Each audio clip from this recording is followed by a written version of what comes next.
বিজেপির দলীয় পতাকা নিয়ে রাস্তার বেহাল দশার বিরুদ্ধে পথ অবরোধ করে সামিল হতে দেখা গেল এবার অটো শ্রমিকদের। জানা যায়, গোলবাজার থেকে মহেশকলাগামী একটি রাস্তা বহুদিন ধরে বেহাল দশায় ধুঁকছে।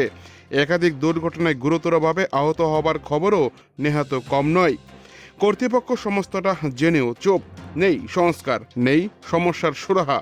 অটো চালকদের অভিযোগ, ডুকলি রেল ব্রিজ থেকে বাইপাস মহেশকলা পর্যন্ত একাধিক স্থানে রাস্তার অবস্থা অত্যন্ত খারাপ। তাদের বক্তব্য, এই সড়ক দিয়ে প্রতিদিন প্রায় 200-রও বেশি ভারী যানবাহন চলাচল করে।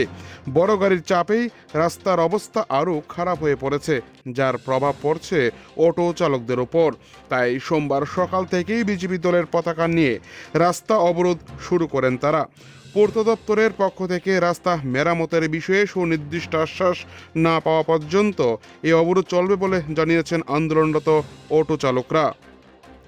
আগরতলা থেকে নিজস্ব প্রতিনিধির রিপোর্ট, টিভি 100 বাংলা।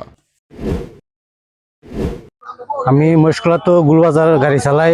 আমরা এই রাস্তা প্রচন্ড খারাপ। আজ দীর্ঘ কয়েক মাস ধরে আমরা সরাবেড়া করতে পারতাছি না। গাড়ি হিরা জায়গা বিয়ারিং জায়গা রিং জায়গা, মানে কি অবস্থা। কাল কয়েকটা অ্যাক্সিডেন্ট হয়েছে, গলা পড়া শিলি লাগছে একজনের মহিলার। হ্যাঁ, এই রাস্তাটা কিভাবে চলবো আমি বল। টমটম অ্যাক্সিডেন্ট হয়েছে গুলবাজার টু মহেশকলা। কতদিন ধরে এটা খারাপ? হ্যাঁ, কতদিন ধরে এরকম অবস্থা? আচ্ছা দীর্ঘ 4-5 মাস।